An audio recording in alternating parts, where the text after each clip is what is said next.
ஒரு நாள் என் வீட்டில் சுத்தமாக சாப்பாடு கூட இல்லை. நான் என்ன செய்யணும் அழுதுகிட்டு இருந்தேன், நீர் விட்டு கலங்கினேன். தெய்வம் கை விட்டுச்சு, ஆனால் இந்த தெய்வம் என்னை கைவிடலை. சாப்பாட்டுக்கு வழியிலேன்னு அழுதுட்டு ரோட்டில் போகும்போது 200 எனக்கு கீழே கிடச்சிச்சு. அது கடவுள் கொடுத்ததா நினைக்கல, எங்கள் கேட்டன் கொடுத்ததா நான் நினச்சிக்கிட்டேன். கேட்டன், என் வீட்டில் இன்னைக்கு சாப்பாடு கூட வழியில், என் குழந்தைங்க பசியோடு இருக்குன்னு சொன்னேன். நான் இருக்கேன் உனக்கு. அப்படி இந்த வருஷம் எங்கள் ஓட்டு ஃபுல்லாக கேட்டனுக்கு தான். எங்கள் மகளிர் அணியிலேருந்து எல்லாருமே கேட்டனுக்கு தான் நாங்கள் ஓட்டு போடுவோம். இதை மாற மாட்டோம். என்றைக்கும் எங்கள் கொள்கை மாறாது. இன்றைக்கும் அடுத்த கட்சியாக இருந்தாலும் சரி, அடுத்ததான் நாங்கள் வேலை போக மாட்டோம்.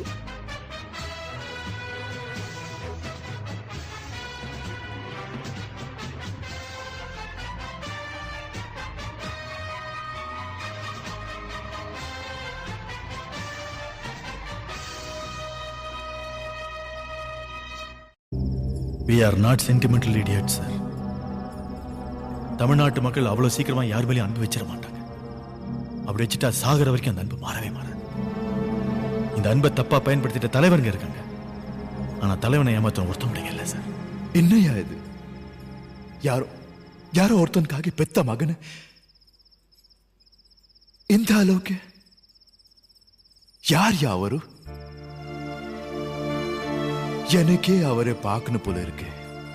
என்னையா காசு காசு காசு பணம் படப்புவாங்கயா நீங்களும் உங்க காசு என்னையா கோடி கோடியா சேர்த்து வச்சு எங்கயா கொண்டு போறீங்க?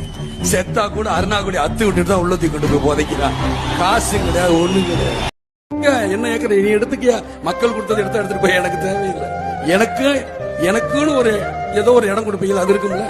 என் மனைவிக்குன்னு ஒரு இடம். வணக்கம், என் பேர் முனீஸ்வரி. விருதுநகர் மாவட்டம் சிவகாசி மேற்கு ஒன்றியம் விளாமட்டி காமராஜ காலனியிலேருந்து நான் பேசுகிறேன். இன்றைக்கி நான் இவ்வளோ கஷ்டத்தில் இருந்து இதனால் வரைக்கும் நான் எவ்வளோ கஷ்டம் துன்பம் தைரியப்பட்டேன். ஆனால் இப்போ கேட்டனோட ஆலயத்துக்கு சென்று வந்ததுனால மிக நல்லா இருக்கேன்.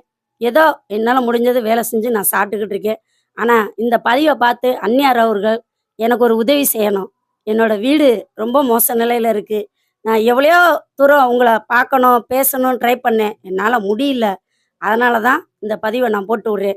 தயவு செஞ்சு இந்த வீடியோ பாருங்கள் மேடம். எங்கள் வீடு என்ன நிலைமை இருக்குது, நான் என்ன நிலைமை இருக்குது. எனக்கு 2 குழந்தைங்க, என் வீட்டுக்கார ஆக்சிடெண்ட்டில் இறந்துட்டாரு.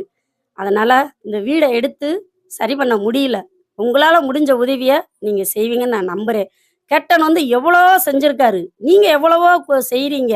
அதில் ஒரு ஆளாக என்னை நினச்சிக்குங்க. இந்த வீடியோவை பார்த்து என்னை முடிஞ்ச அளவுக்கு செய்யுங்க.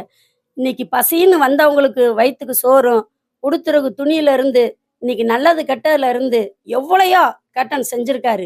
அவருக்கு நாங்களாம் நன்றி கடன் பட்டிருக்கோம். இன்னைக்கு அனைத்து பட்டாசு தொழிற்சாலையில் இருக்கிற மக்கள் எல்லாருமே கேட்டனை பற்றி தான்.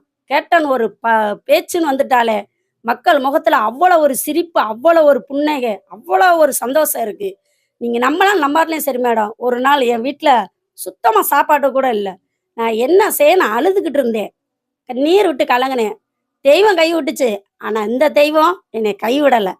சாப்பாட்டுக்கு வழியிலேன்னு அழுதுட்டு ரோட்டில் போகும்போது 200 எனக்கு கீழே கிடச்சிச்சு. அது கடவுள் கொடுத்ததா நினைக்கல, எங்கள் கேட்டன் கொடுத்ததா நான் நினச்சிக்கிட்டேன். கேட்டன், என் வீட்டில் இன்னைக்கு சாப்பாடு கூட வழியில், என் குழந்தைங்க பசியோடு இருக்குன்னு சொன்னேன்.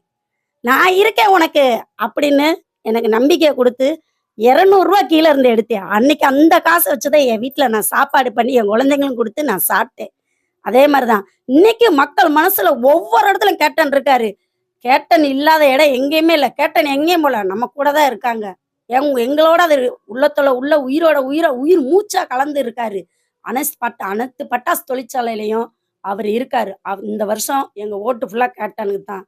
எங்க மகளிர் அணியிலிருந்து எல்லாருமே கேட்டனுக்கு தான் நாங்கள் ஓட்டு போடுவோம்.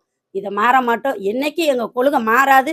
இன்னைக்கும் அடுத்த கட்சியாக இருந்தாலும் சரி, அடுத்ததான் நாங்கள் வேலை போக மாட்டோம். கோடி பணம் கொடுத்தாலே எங்களுக்கு தேவையில்லை. என்ன பொறுத்தளவுக்கு எங்கள் கேட்டன் தான் முக்கியம். எங்கள் கேட்டனுக்காக நான் என்னன்னாலும் இறங்கி செய்வேன் மேடம். கேட்டனை யாரும் குறை சொன்னதில்லை. அவர் இருக்கும்போதும் சரி, இல்லாத போதும் சரி. இன்னைக்கு ஒரு வீட்டில் ஒரு கணவன் ஒரு 500 சம்பாரிச்சு கொண்டாந்து கொடுத்தா அந்த காசை எப்படா செலவு பண்ணுன்னு நினைப்பாங்க. ஆனால் அவரு சம்பாத்தியம் நாட்டுக்காகவும் நாட்டு மக்களுக்காக தான் கொடுத்துருக்காரு. தான் பொண்டாட்டி பிள்ளைகளுக்கு கொடுப்போம், தன்னோட குடும்பத்துக்கு சேர்த்து வைப்போன்னு அவர் நினைச்சதே கிடையாது. அதே மாதிரிதான் எங்க அண்ணியாரும். நீங்களும் அப்படித்தான். இன்னைக்கு எத்தனை குடும்பம் கஷ்டப்படுது, எத்தனை குடும்பம் வாழ்வாதாரம் இழந்து போயிருக்கு, எத்தனை குடும்பங்களுக்கு என்னென்ன தேவை, மக்களுக்கு என்னென்ன கொடுக்கணும், என்னென்ன திட்டம் கொண்டு வரணும், என்னென்ன செயல்படுத்தணும், அத்தனை நீங்க கடலூர் மாவட்டத்துல அறிவிச்சீங்க. நான் கண்ணார பார்த்துக்கிட்டு இருந்தேன். உங்களை பேசுறதுக்காக நான் வந்தேன். ஆனா என்னால முடியல. அதனாலதான் சொல்றேன். அப்புறம் சிவகாசிக்கு வந்திருந்தீங்க. உள்ளந்தேடி இல்லநாடிக்கு.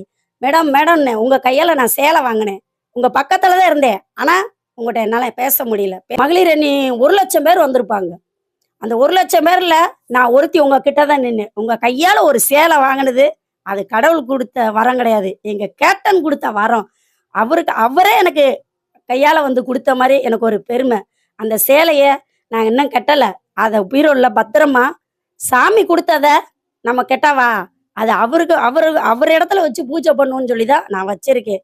இன்னைக்கும் சரி கேப்டன் நீங்க தெய்வமா தான் இருக்காரு எங்க வீட்டுல. வேணாலும் நான் போய் பாருங்க பாருங்க அவரை எவ்வளவு தூரம் நான் வச்சு வணங்கி வந்துகிட்டு இருக்கேன்னு பாருங்க. இன்னைக்கு எவ்வளோ கஷ்ட நஷ்டத்துல எனக்கு நல்ல வழி காட்டுறாரு கேப்டன். அதனாலதான் சொல்றேன் மேடம், எங்க வீட்டுக்கு எனக்கு உங்களால முடிஞ்ச உதவி செய்யுங்க மேடம். உங்களை பாக்குறதுக்கு எனக்கு ஒரு வாய்ப்பு அளிங்க. உங்களை கண்டிப்பா நான் பார்க்கணும் மேடம். என்னோட லட்சியமே அதுதான். உங்களை நான் வந்து கண்டிப்பா எலெக்ஷனுக்கு எடுத்து செய்கிறேன். ஓட்டு வாங்குறதுலேருந்து பிரச்சாரம் போறது வரைக்கும் கண்டிப்பா நான் செய்வேன் மேடம். எனது உறுதி. கேப்டன் மேல சத்தியம். நிச்சயமா நம்ம கட்சி வெற்றி பெறணும், வாய்ப்பளிக்கணும். எந்த ஒரு சூழ்நிலை வந்தாலும் மகளிர் அணியும் சரி மக்களும் சரி கேப்டனை நாங்கள் விட்டு கொடுக்க மாட்டோம். நன்றி, வணக்கம்.